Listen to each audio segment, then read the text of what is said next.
तो दोस्तों आप एक नई गाड़ी लेने का सोच रहे हैं, ये डिसीजन एक बड़े इन्वेस्टमेंट जैसा है। सो वेट ए मिनट। शोरूम में बताई गई जो प्राइस होती है वो सिर्फ ट्रेलर होता है। असली पिक्चर और असली स्टोरी तो बाकी होती है, यानी 5 से 10 साल की ओनरशिप कॉस्ट में। एक गलत डिसीजन आपको लॉन्ग टर्म में हजारों लाखों का लॉस करवा सकता है। आज इंडिया में सबसे बड़ा चैलेंज है फ्यूल के बढ़ते हुए प्राइसेस। तो इंडिया की रोड्स पर टेक्नोलॉजीज जो है वो आमने सामने हैं, स्ट्रॉन्ग हाइब्रिड और प्योर इलेक्ट्रिक, क्योंकि सबको कम रनिंग कॉस्ट रखनी है। तो शोरूम वाले आपको सिर्फ एक्स शोरूम प्राइस और माइलेज का फिगर पकड़ा देंगे, बट आज हम असली मैथ सोल्व करेंगे ताकि आपको पता चले कि कौन सी कार सच में आपके पैसे सेव करेगी। तो चलिए स्टार्ट करते हैं। Hello everybody and welcome back to our channel study autos. अगर आप चैनल पर नए हैं तो चैनल को कर लीजिए सब्सक्राइब, बेल आइकन को प्रेस करें, नोटिफिकेशन बेल को ऑल पे सेट करके रखें ताकि आप आने वाली सभी वीडियोस की नोटिफिकेशन को सबसे पहले पा सकें। तो दोस्तों सबसे पहले बात करते हैं प्राइस और टैक्स की। ये सबसे पहली बैटल है जो आप गाड़ी को घर लाने के लिए पे करते हैं। एक स्ट्रॉन्ग हाइब्रिड जैसे मारुति ग्रैंड विटारा के टॉप मॉडल की प्राइस रफली 20 लाख के पार चली जाती है। वहीं एक पॉपुलर ईवी जैसे MG ZS ईवी का ही एग्जांपल ले लेते हैं, उसकी प्राइस ऑलमोस्ट 18 से 21 लाख की रेंज में चली जाती है।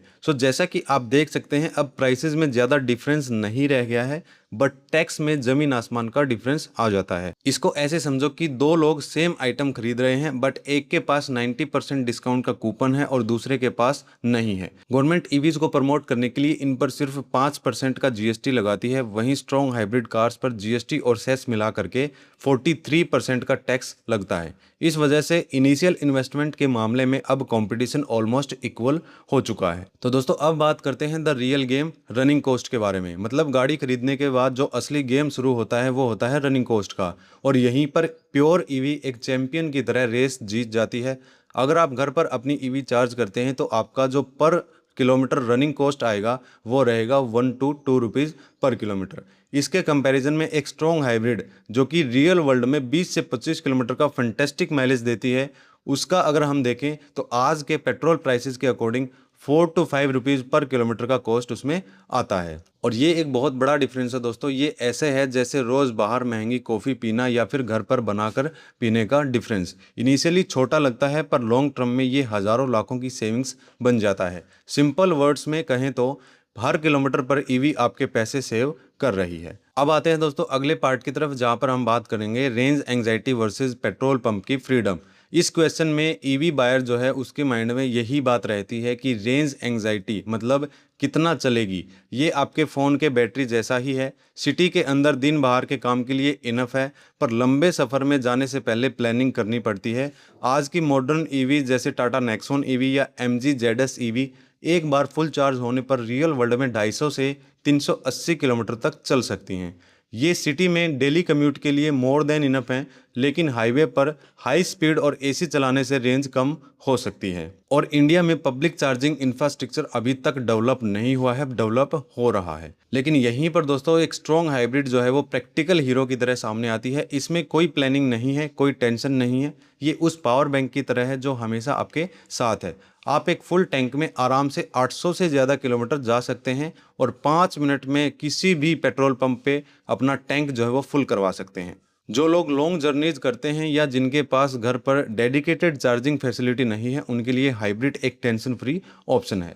अब चलते हैं दोस्तों अगले सेक्शन की तरफ, अगले पार्ट की तरफ, जहां पर हम बात करेंगे मेंटेनेंस का मैथ। इलेक्ट्रिक व्हीकल में इंजन, गियरबॉक्स या ऑयल जैसे मूविंग पार्ट्स बहुत कम होते हैं, इसलिए इनकी रेगुलर सर्विस और मेंटेनेंस का खर्चा ना के बराबर होता है। लेकिन एक बड़ा क्वेश्चन है बैटरी का। जी हाँ, 8 से 10 साल बाद ईवी की बैटरी रिप्लेस करवाने की ज़रूरत पड़ी तो ये एक बड़े ऑपरेशन जैसा हो सकता है, जिसका खर्च 3 से 6 लाख रुपए के बीच आ सकता है। हालांकि ज़्यादातर कंपनीज बैटरी पर 8 साल या 1,60,000 किलोमीटर की वारंटी देती हैं, और अब टाटा ने तो लाइफ टाइम वारंटी दे दी है बैटरी पे, तो ये टेंशन बिल्कुल ख़त्म हो चुकी है। और एक्चुअल में बैटरी रिप्लेसमेंट की सिचुएशन बहुत कम आती है दोस्तों। तो दूसरी तरफ स्ट्रॉन्ग हाइब्रिड का मेंटेनेंस ऑलमोस्ट एक पेट्रोल नॉर्मल कार जैसा ही होता है। रही बात इसकी बैटरी की, तो वो गाड़ी की लाइफ के लिए ही बनी होती है, ऑल्दो इसे रिप्लेस करने की ज़रूरत ना के बराबर ही पड़ती है। पर ये याद रखना इम्पोर्टेंट है कि ये भी एक मशीन का पार्ट है जो कभी भी ख़राब हो सकता है। तो ये हो गया मेंटेनेंस का गणित। अब चलते हैं दोस्तों अगले पार्ट की तरफ, जहां पर 5 साल का हिसाब किताब देखते हैं और वहां पर कौन जीतता है वो देखते हैं। ये कंपटीशन दोस्तों एक स्प्रिंट रेस जैसा ही है। पहले माना जाता है कि 5 साल में हाइब्रिड सस्ती पड़ती है, बट अब स्टोरी बिल्कुल चेंज हो चुकी है। अगर आपकी रनिंग कॉस्ट ठीक ठाक है, घर पर चार्जिंग की फैसिलिटी है, तो 5 साल के अंदर ही ईवी की ज़बरदस्त फ्यूल और मेंटेनेंस सेविंग्स उस रेस में आगे कर देती हैं आपको। ज़्यादातर अर्बन यूज़र्स के लिए 5 साल के टोटल कॉस्ट में अब ईवी ही बाजी मार जाती है। अब बात करते हैं 10 साल की मैराथन या रियल विनर के बारे में। तो अगर आप लॉन्ग रेस के घोड़े हैं और कार को 10 साल तक रखने का प्लान कर रहे हैं, 10 साल के लंबे टाइम में ईवी की एक्सट्रीमली लो रनिंग कॉस्ट उसकी इनिशियल प्राइस डिफरेंस को ना सिर्फ कवर करती है, बल्कि आपको लाखों रुपए की सॉलिड सेविंग भी देती है।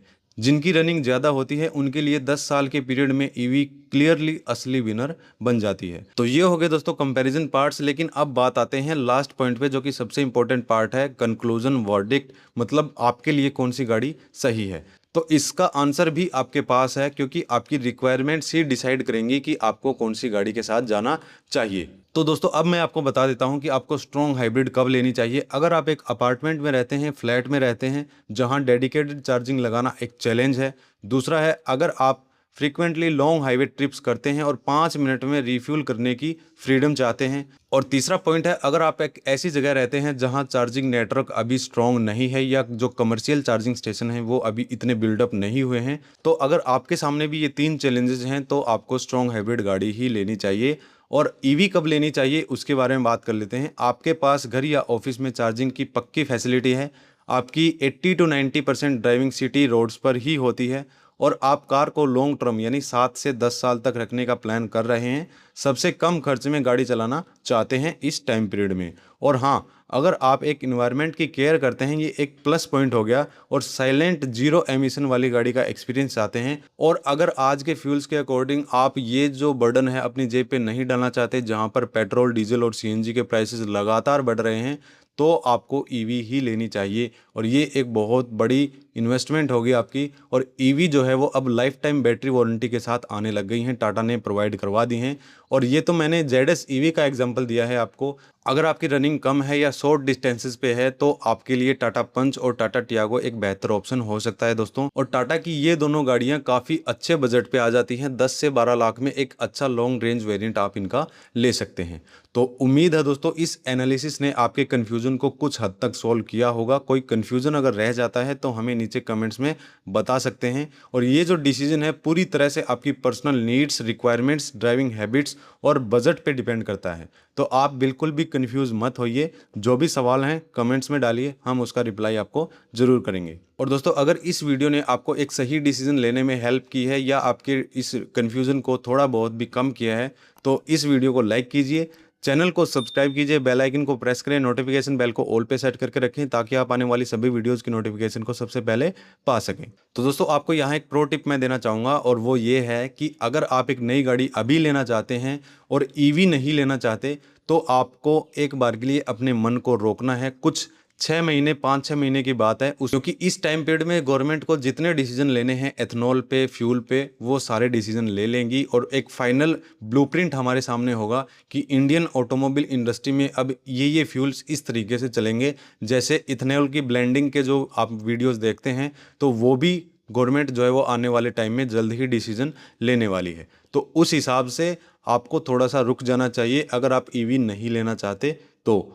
और दोस्तों इस वीडियो को अपने फैमिली मेम्बर्स के साथ, फ्रेंड्स के साथ शेयर ज़रूर करें, ताकि उनको भी पता चल सके कि स्ट्रॉन्ग हाइब्रिड और इलेक्ट्रिक व्हीकल में कितना डिफरेंस है और वो कितना पैसा बचा सकती है। ऐसे ही अनबाइस्ड इन्फॉर्मेशन के लिए हमारे चैनल से आप जुड़े रहें। चलिए मिलते हैं नेक्स्ट वीडियो में, तब तक के लिए thanks, have a good day.